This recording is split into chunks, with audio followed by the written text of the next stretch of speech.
Halo, salam jumpa. Selamat datang di pembelajaran elektro kelas 9 SMPK 6 Penabur, Jakarta. Materi kali ini adalah tutorial merakit pulse generator.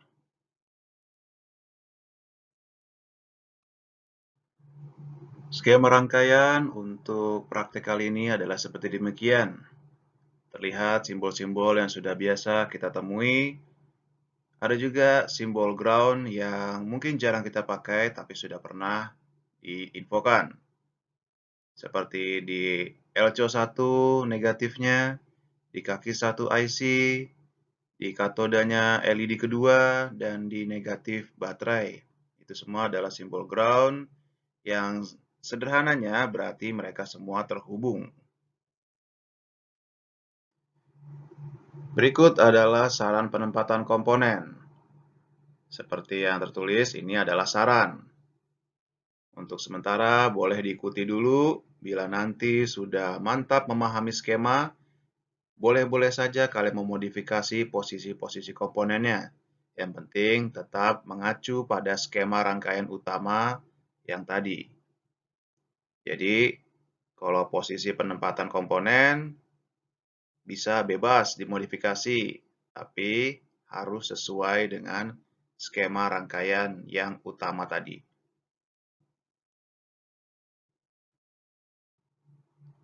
Mari kita mulai saran pertama dari tutorial saya untuk sambungan pertama. Sekali lagi, ini adalah saran, artinya kalau sudah paham, kalian boleh mulai dari mana aja. Namun untuk sementara, kita mulai sesuai dengan urutan yang telah saya persiapkan. Sambungan pertama adalah IC kaki 2 dan IC kaki 6. Itu dihubungkan seperti terlihat di skema.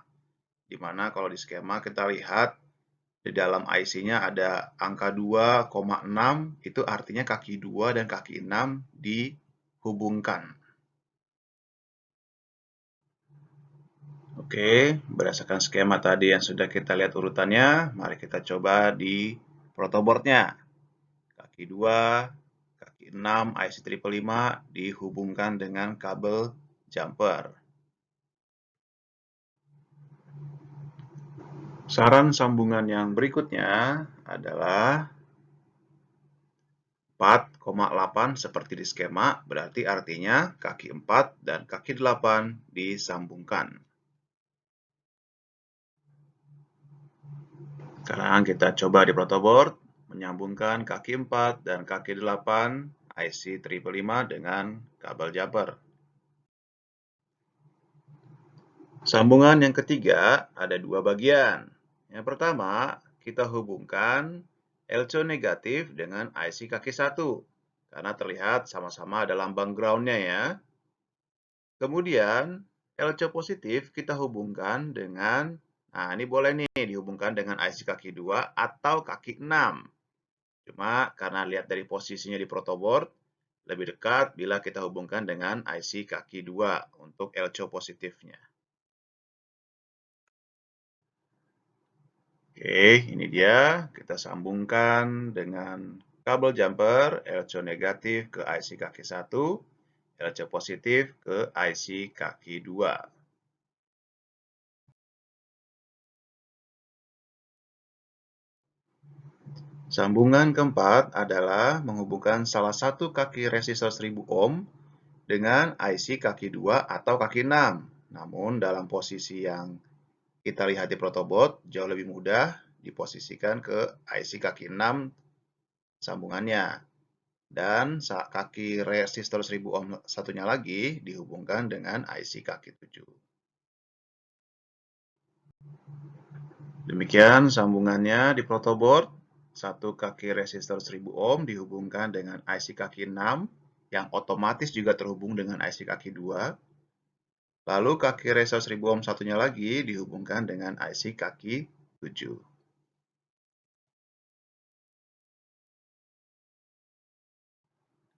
Berikutnya sambungan kelima adalah salah satu kaki VR 10K atau potensial 10K dihubungkan dengan IC kaki 8 yang juga otomatis terhubung kaki 4. Lalu kaki VR 10K lainnya dihubungkan dengan IC kaki 7. Ini dia sambungan kelima di protoboard. Salah satu kaki VR dihubungkan dengan IC kaki 8 yang otomatis terhubung juga dengan kaki 4. Dan kaki VR 10K lainnya dihubungkan dengan IC kaki 7.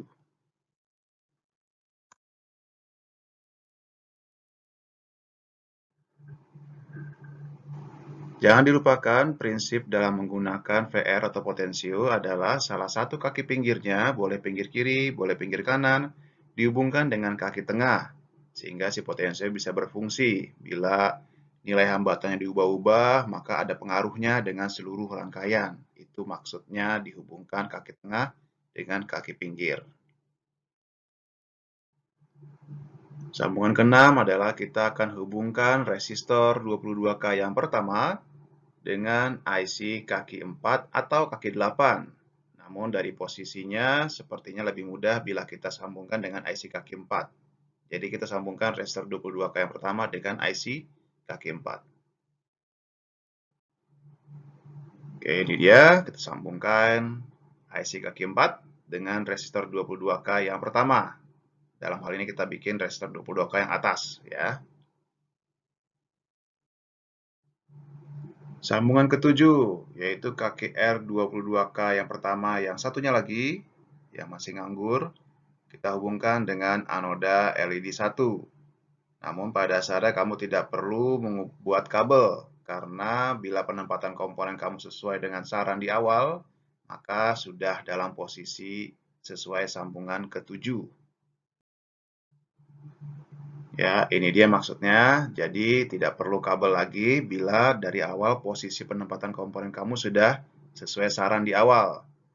Kaki anoda LED 1 sudah otomatis terhubung dengan kaki resistor 22K yang belum disambungkan.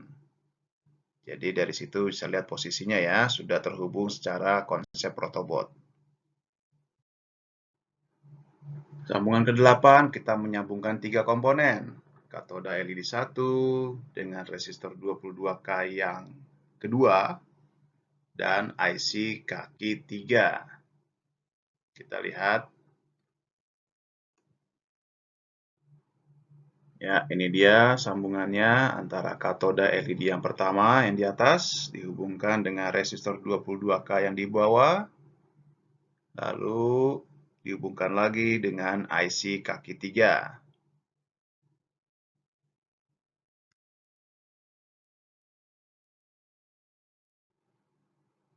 Dan sambungan ke-9 nih. Kaki R22K yang satunya lagi dihubungkan dengan anoda LED kedua.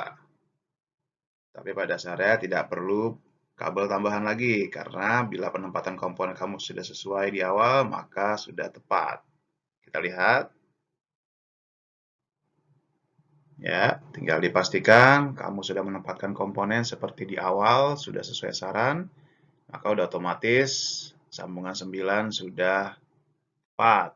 Kaki R22K yang belum dihubungkan disambungkan dengan anoda LED kedua. Tidak perlu kabel tambahan lagi bila posisi sudah sesuai. Sambungan ke-10 adalah kita menghubungkan katoda LED kedua dengan komponen yang juga punya lambang ground. Dalam hal ini bisa elektronegatif, bisa juga IC kaki 1 atau negatif baterai. Namun disarankan agar yang termudah kita bikin ke IC kaki 1 saja.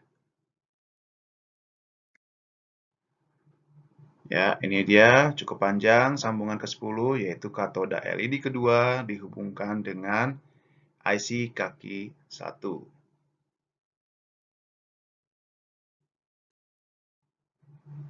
Sambungan ke-11, sambungan terakhir, hubungannya dengan baterai.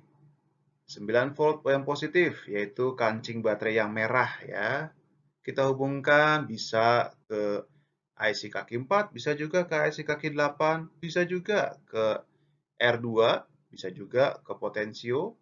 Namun agar mudah melihatnya, kita bikin saja ke IC kaki 8 untuk kancing baterai merah. Dan kancing baterai negatif yang hitam ya, kita hubungkan bisa juga dengan IC kaki 1, bisa juga dengan LCO negatif, atau katoda yang kedua LED-nya. Nah, tapi biar mudah, kita bikin ke IC kaki 1. Ya, ini dia kancing baterai merah yang positif dihubungkan dengan IC kaki 8. Kancing baterai hitam yang negatif kita hubungkan dengan IC kaki 1. Oke, demikian tutorial merangkai pulse generator di protoboard. Bila masih belum berhasil, mungkin ada komponen atau kabel yang kurang mantap dipasangnya, atau mungkin ada hal-hal tertentu yang kamu kelewatan. Periksa ulang saja, dan bila sudah berhasil, jangan lupa untuk dikumpulkan tugasnya.